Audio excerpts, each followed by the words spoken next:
Hey guys, welcome back to another Film Friday. I'm your host, D Rhino, and today we're going to be talking about Ong-Bak, the Tai Warrior, which came out in 2003. So as you guys see on the left, that's the first movie, and on the right side is the trilogy, the box trilogy. So I want to say this: I love the first one. The first one is the best. The other two, which are prequels, not so much. Way, way too out there for me. Um, First one is grounded in reality in a way, and it's just not. It doesn't feel like I just stepped into a fantasy martial arts film. But anyway, we're here to talk about the first one, which came out in 2003. God, that's a long time ago. So let's get to it. Ong-Bak, Muay Thai Warrior is a martial arts film that is centered around the plot of a village losing the head of their Ong-Bak statue, which was stolen by thieves from Bangkok. A religious young warrior that goes by the name of Tink goes to full length to get it back, facing against dangerous odds. This movie is part of the Ong-Bak trilogy, although it is the first movie to start the trilogy. It is the last movie within the timeline. It was directed by Prachya Pinkyu, who produced Ong-Bak 2, and the producers were Somask, Tech, Artan Prasad. I'm telling you guys, when you deal with foreign films, you're gonna get some names that you're gonna have a tough time pronouncing. And Prachya. It was written by Prachya Panaritekri, who was also the choreographer of this film and Ong-Bak 2, and Supachai, along with I can't pronounce that. I'm gonna try it. Situ Punpan. There's my effort with that one. The music is by Thomas Clubbing Studio. So, as you guys can tell, it's not an American film. It's not European. It's all in Thailand, man. This movie is so freaking good. And before I get into actually talking about it even more, I wanna say who stars in it and all that. So, Tony Jaa as Tink, which is this guy. Patashte Wakon, Juan Kamalo as George Ahumele.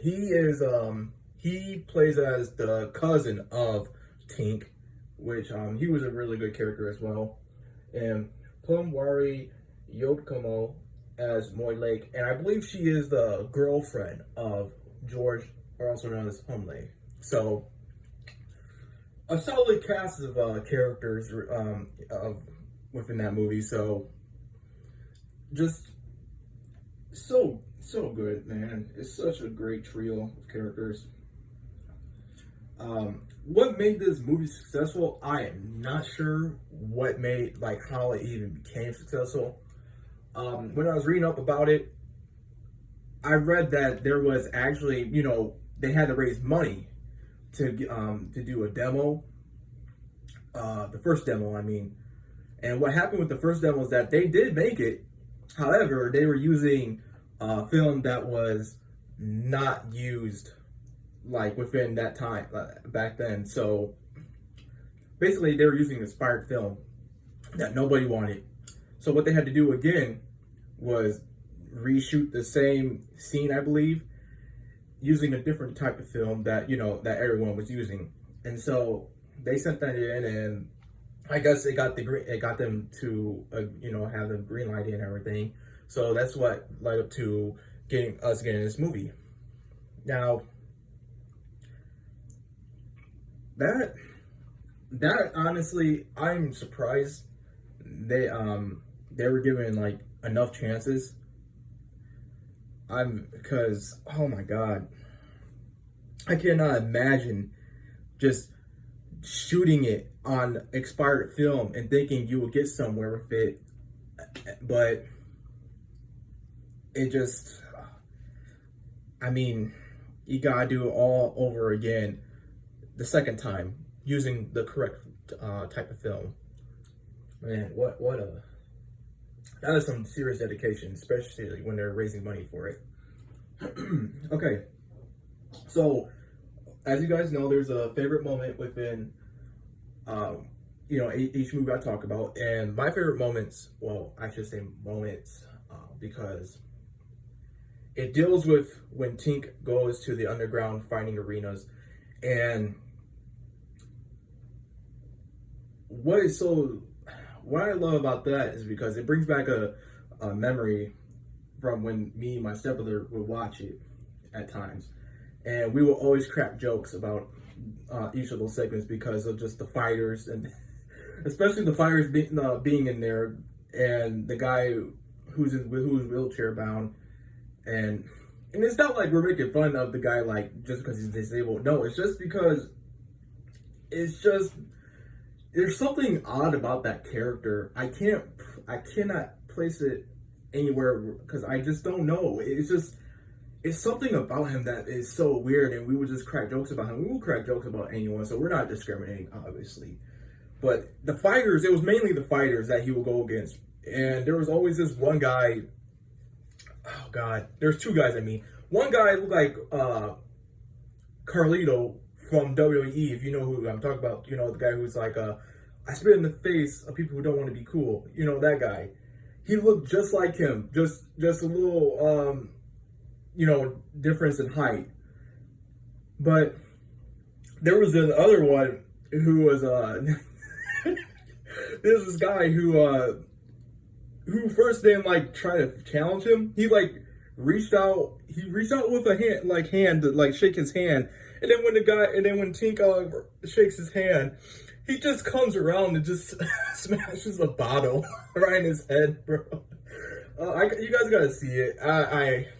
It's just so surreal when those moments came along, and that's what made the movie better for me, because me and my stepbrother would just always talk crap, about those moments. But it was our favorite moments, obviously.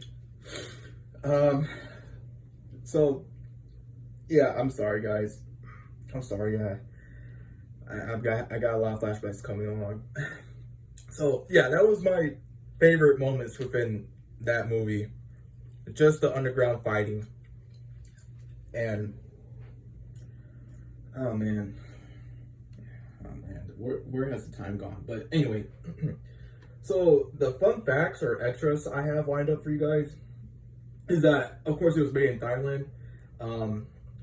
It had a budget of $1 billion, and get this, it made back over $20 billion, dude. That's how good it was. Not only that, they had a promo video featuring the RZA from the Wu-Tang as well.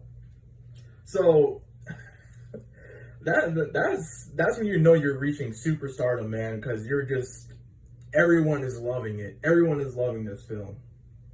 And then over in France, they had a French rap music video starring Tony Jaa. So I found that really cool. I didn't know that until I was actually doing the research about it. So I'm not sure what else to say about this film other than go watch it. Go get it if you can. It should be very cheap. Rent it. Just rent it. Try it out. Because if you like martial arts films, this is the one. This is definitely the one to watch. Forget about the other two. Do not watch the other two because they're a waste of time and money. Trust me, I'm speaking from experience. So, other than that, you should definitely watch Ong-Bak because this is Film Friday.